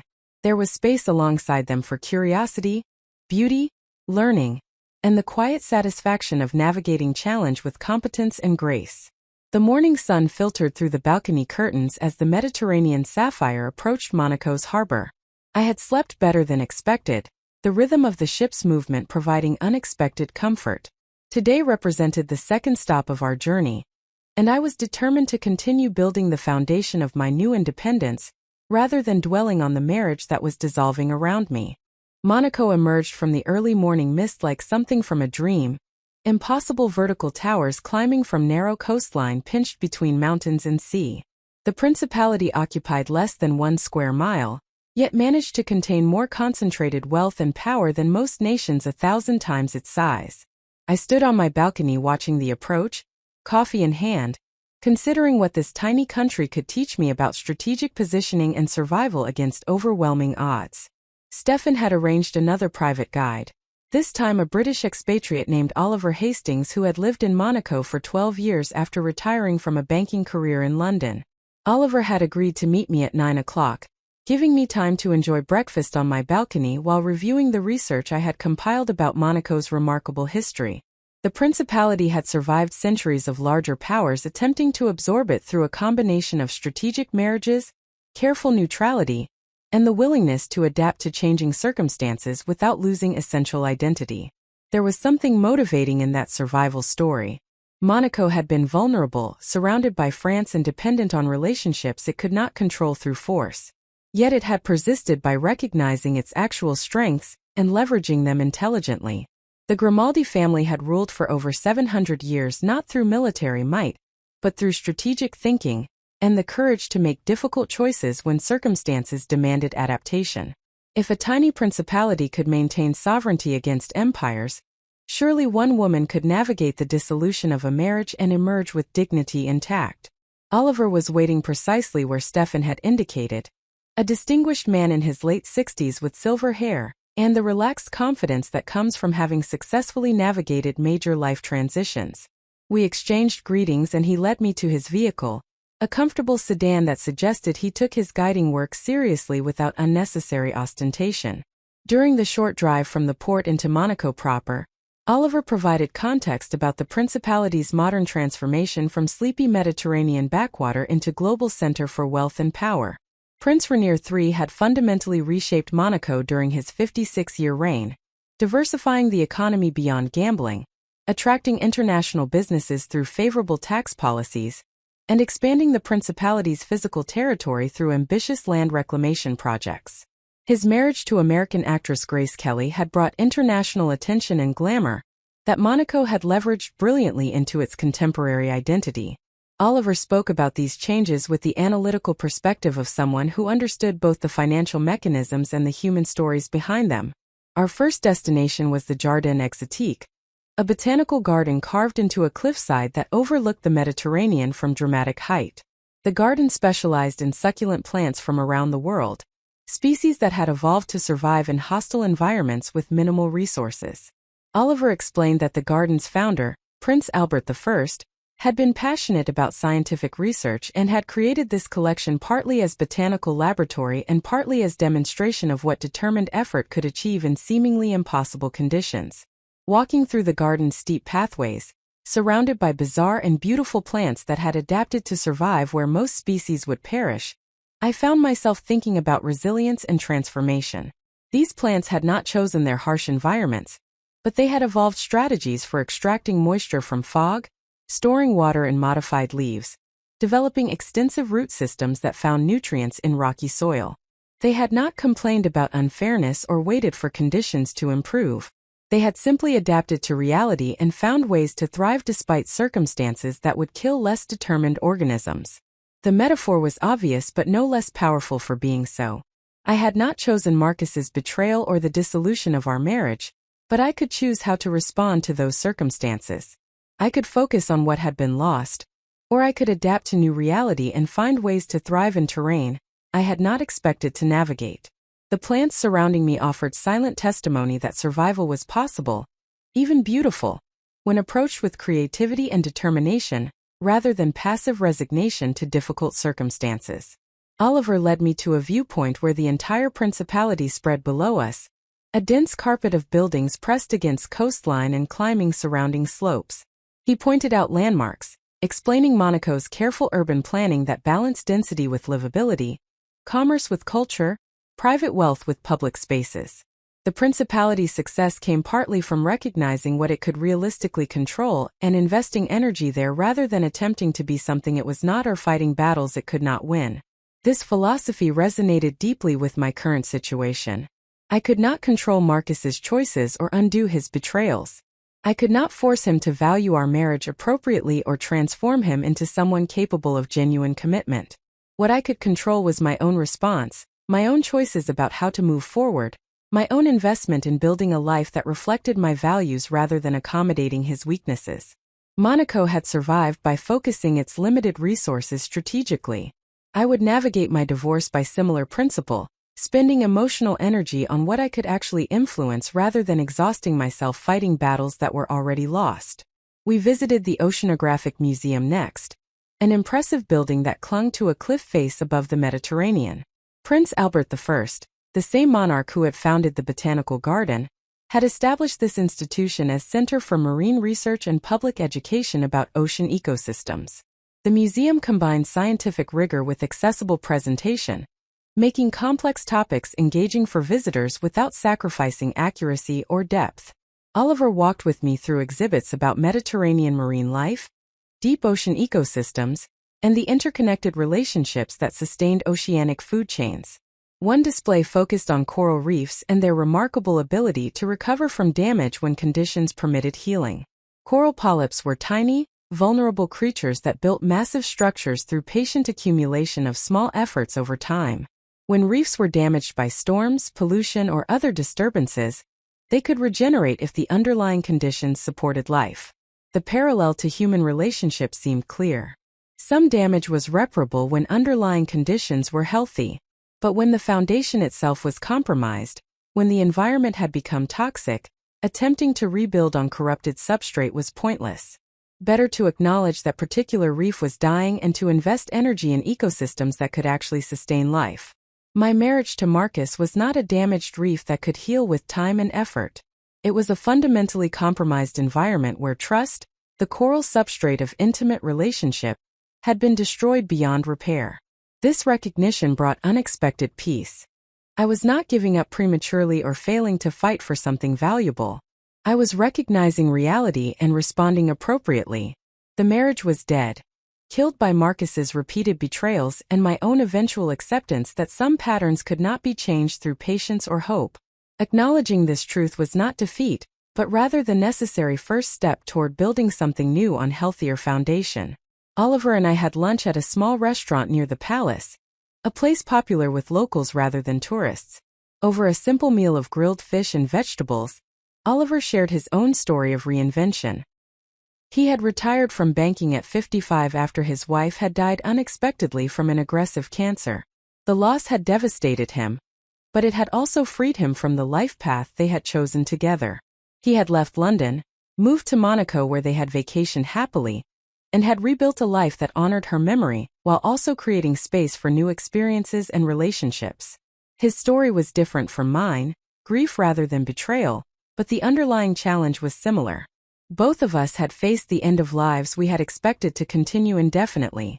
Both of us had needed to construct new identities and find new purposes when the frameworks we had relied upon had dissolved.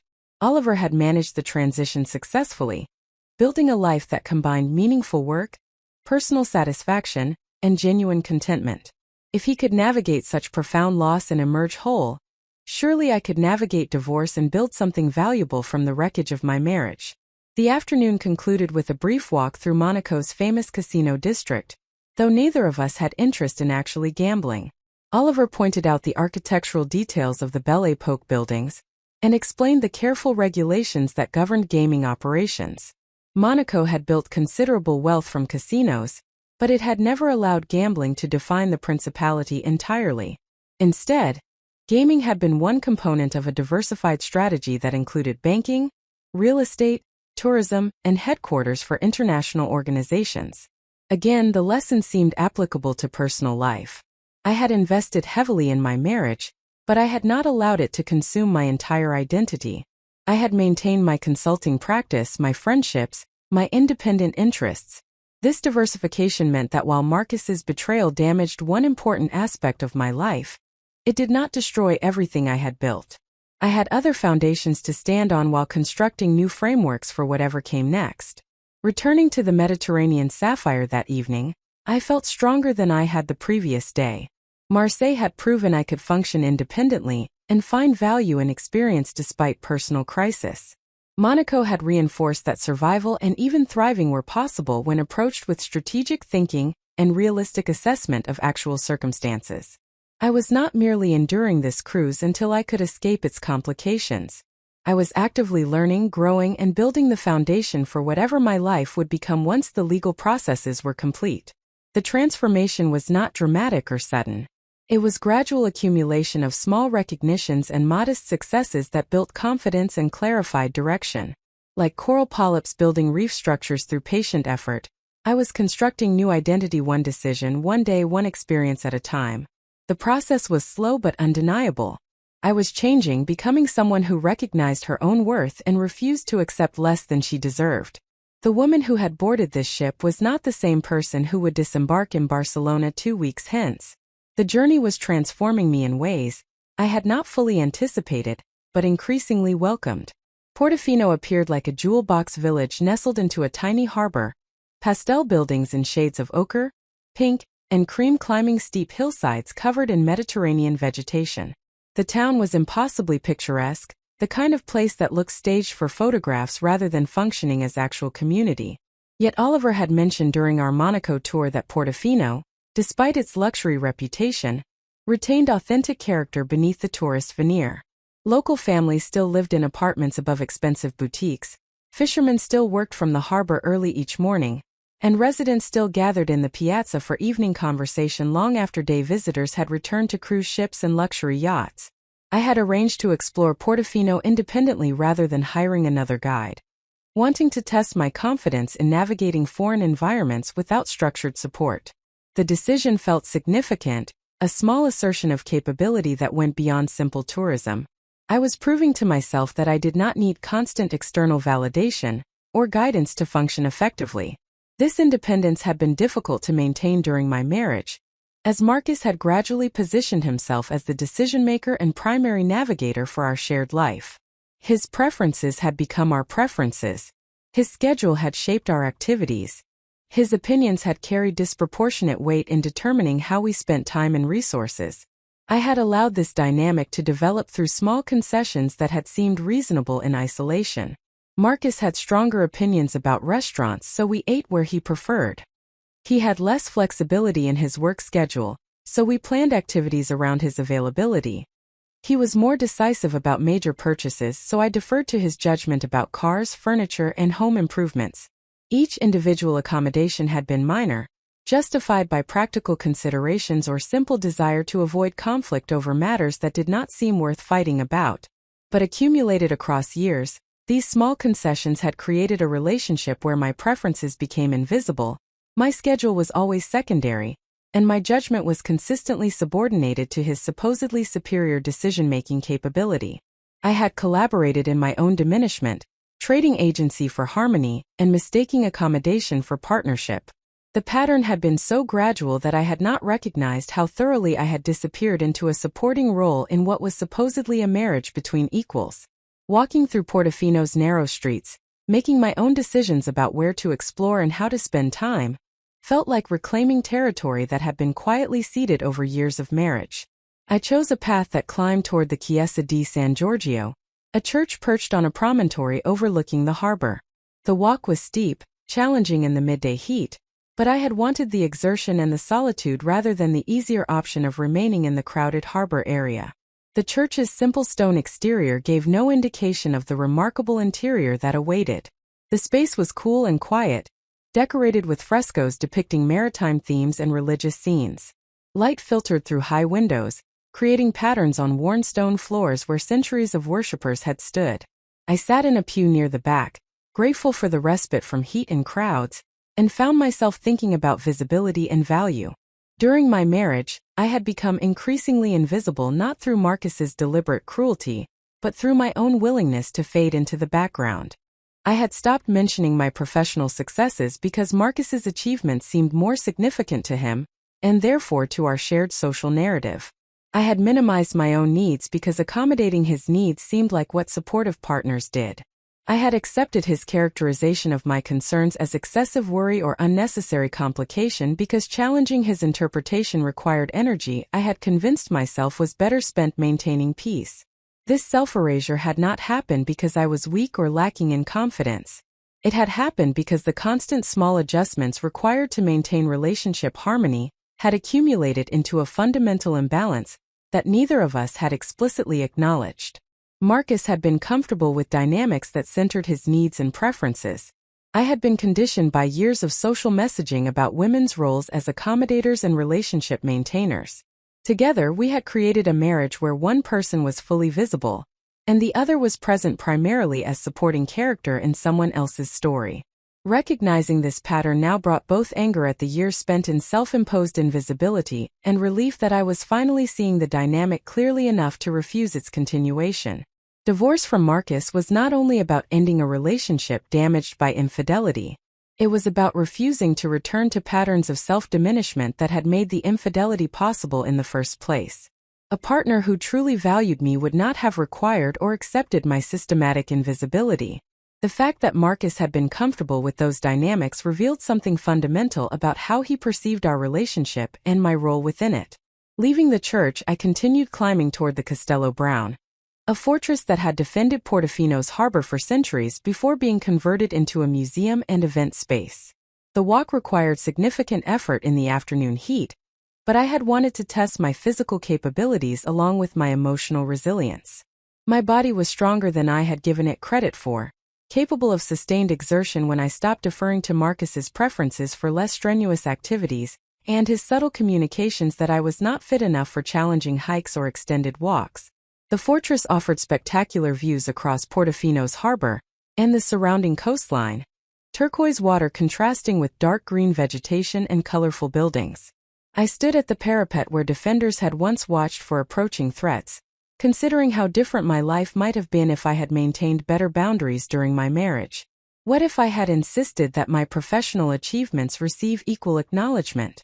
What if I had refused to consistently subordinate my schedule to Marcus's convenience? What if I had challenged his characterization of my concerns as overreactions rather than accepting his judgment about what warranted attention? These questions were not productive in the sense that they could change what had already occurred, but they were essential for understanding patterns I needed to avoid in whatever relationships I built going forward.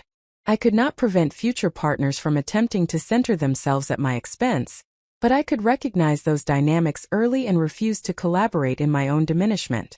The lesson Portofino was teaching me, standing at those ancient fortress walls, was that defense required vigilance and willingness to maintain boundaries, even when doing so created discomfort or conflict. Descending back to the harbor area, I selected a small restaurant with tables overlooking the water and ordered a simple lunch of pasta with pesto, the local specialty made from basil grown on the terraced hillsides surrounding Portofino. The meal was delicious, the basil fresh and fragrant, the pasta perfectly al dente. I ate slowly, savoring both the food and the experience of dining alone without feeling self-conscious or incomplete. This was another reclamation. During my marriage, eating alone in restaurants had felt uncomfortable, as though my solo presence announced failure to maintain proper social connections. I had avoided situations that highlighted my independent existence, preferring to wait for Marcus's company rather than experiencing things alone. This avoidance had meant missing numerous opportunities and constraining my life to match someone else's availability and interests. But sitting in that Portofino restaurant, I felt no discomfort about dining solo. Other diners occasionally glanced my way, but their expressions held curiosity rather than pity. I was not a woman abandoned by her companions but rather someone confident enough to travel and dine independently. The distinction mattered because it reflected internal shift in how I understood my own presence in the world. I was not incomplete without a partner. I was a complete person who might choose partnership but did not require it for legitimacy or value. The afternoon concluded with a leisurely walk through Portofino's boutique district, where I browsed without purchasing, enjoying beautiful objects without needing to possess them. This too felt like progress. I did not need to mark every experience with acquisition or prove my enjoyment through consumption. The experience itself was sufficient. The memory would persist regardless of whether I carried home physical evidence of having been present. Returning to the Mediterranean sapphire that evening, I felt the continued accumulation of small victories over old patterns. Each day brought new evidence that I could function independently, make decisions confidently, and find satisfaction in experiences I chose for myself rather than accepting someone else's preferences. The transformation was genuine and sustainable because it was built on actual capability rather than desperate assertion or performative independence. I was not pretending to be strong while secretly feeling devastated. I was actually becoming stronger through repeated demonstration that I possessed resources I had stopped recognizing during years of marriage that had required consistent self-minimization. Marcus's betrayal had been terrible, but it had also been necessary catalyst for recognizing patterns that had needed to change regardless of whether our marriage survived. In some ways, his infidelity had been gift disguised as destruction, forcing examination of dynamics I might otherwise have continued tolerating indefinitely. Rome emerged from the early morning haze as the Mediterranean sapphire approached Civitavecchia, the port city that served as gateway to Italy's capital. I had been awake since dawn, standing on my balcony watching the coastline materialize and considering what this day might bring. Rome represented a significant stop on our itinerary, a full day in port that would allow extensive exploration of one of history's most consequential cities. I had researched thoroughly, planning a route that would take me through the Forum, the Colosseum, and several lesser-known sites that had interested me during my preparation. What I had not planned for was encountering Marcus and Simone at breakfast in the ship's main dining room. I had generally avoided public dining spaces, preferring the privacy of my suite or carefully timed visits to smaller cafes when I knew Marcus was unlikely to be present. But this morning I had decided to challenge my own avoidance patterns, refusing to let their presence constrain my access to ship facilities indefinitely. The decision to enter the dining room had been deliberate assertion of my right to occupy space without apologizing for causing discomfort.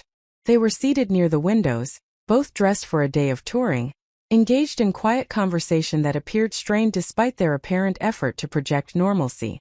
I could have retreated or selected a table out of their sightline, but I chose instead to walk past them to a table that offered excellent views of the approaching coastline. I made no effort to avoid being seen, no attempt to minimize my presence or spare them the awkwardness of recognizing me. Marcus noticed me immediately, his face registering the complex mixture of emotions that had become familiar over the past several days. Guilt, anxiety, resentment, and something that might have been hoped that this encounter could serve as opening for conversation he apparently still believed we needed to have. Simone looked uncomfortable, her body language suggesting she wished to be anywhere else. Neither of them acknowledged me directly, though their awareness of my presence was obvious in the sudden silence that fell between them and the careful way they avoided looking in my direction. I ordered breakfast with deliberate calm, selecting items I genuinely wanted rather than rushing through the meal to escape their proximity. The server brought fresh fruit, yogurt, and excellent coffee while I gazed out at the approaching port. Other passengers gradually filled the dining room, creating ambient noise that diluted the tension of our triangular awareness. I ate slowly, reading from my tablet between bites, projecting complete indifference to Marcus and Simone's presence despite my acute awareness of them. What happened next surprised me despite having known it was inevitable eventually. Marcus stood from his table and walked toward mine, his movement causing Simone visible distress that she attempted to conceal behind her coffee cup. He stopped beside my table, hands in his pockets, attempting to project casual confidence that his expression contradicted. He asked whether he could join me briefly, just for a few minutes of conversation, nothing intense or dramatic, simply some practical matters that needed discussion. I considered refusing, sending him away without the conversation he was requesting. But I recognized that continued avoidance would not serve me well long-term. We would need to communicate about divorce logistics regardless of how uncomfortable those conversations might be. Better to establish that communication could occur on neutral terms rather than creating dynamic where I fled whenever he approached. I gestured to the chair across from me, giving permission for him to sit while making clear through my body language that this was concession rather than invitation. Marcus sat carefully, as though the chair might collapse beneath him. He began speaking with the practiced tone he used when trying to appear reasonable during difficult conversations, thanking me for being willing to talk, acknowledging that the situation had become impossible, suggesting that perhaps we could find a way to communicate more productively than we had managed thus far.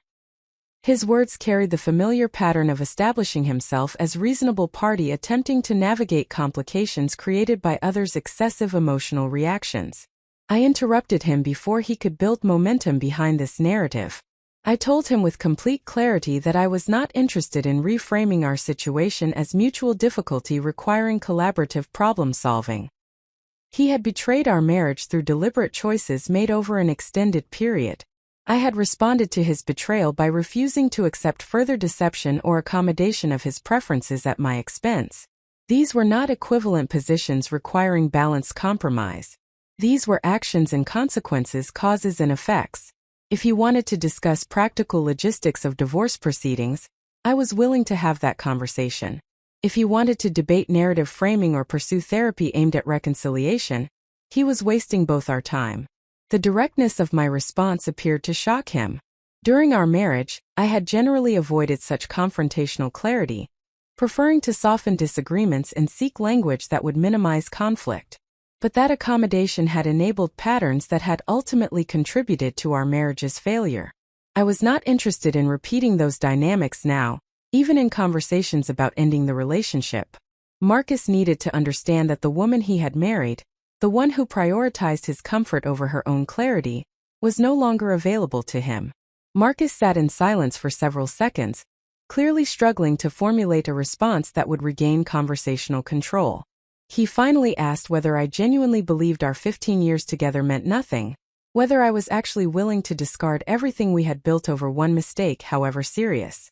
The framing was characteristic manipulation, positioning my refusal to accept repeated betrayal as unreasonable abandonment of valuable history, rather than appropriate response to fundamental breach of trust.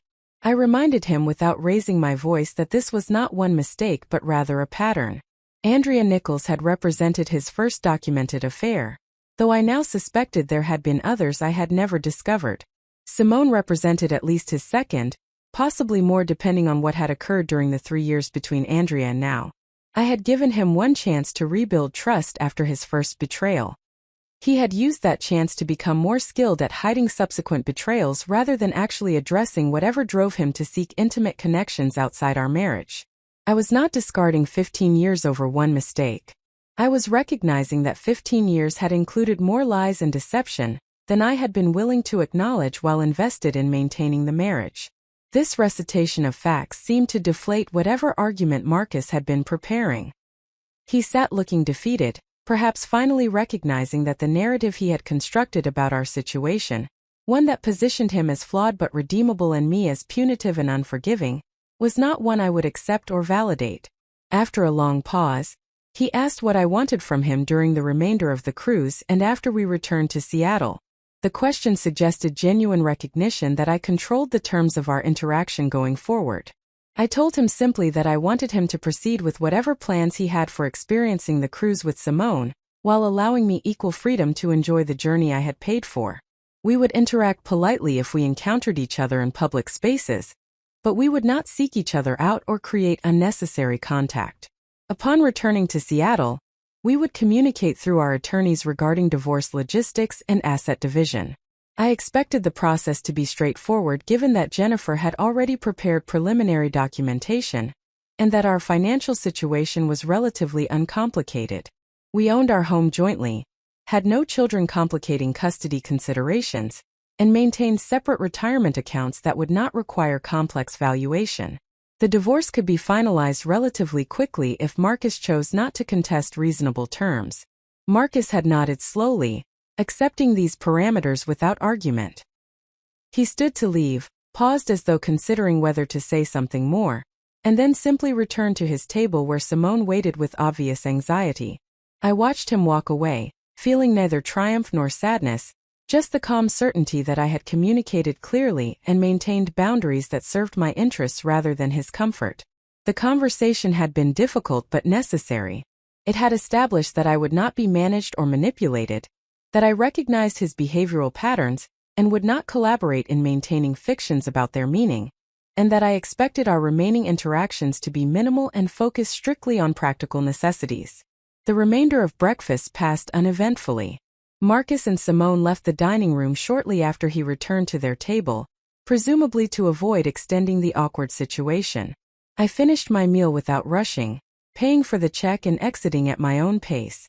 The encounter had been unpleasant, but had also reinforced my growing confidence in my ability to handle difficult situations without retreating into old patterns of accommodation and self-diminishment. I had been direct without being cruel, clear without being dramatic, firm without being performative. These were capabilities I was developing through repeated practice, learning that asserting my needs and boundaries did not require apology or justification. Rome awaited, full of history and beauty that had nothing to do with my personal crisis. I returned to my suite to collect items I would need for the day's exploration, feeling satisfied with how I had navigated an unexpected confrontation, and ready to focus on experiences that would continue building the foundation of whatever my life would become once this transitional period concluded. Up next, you've got 2 more standout stories right on your screen. If this one hit the mark, you won't want to pass these up. Just click and check them out. And don't forget to subscribe and turn on the notification bell, so you don't miss any upload from us.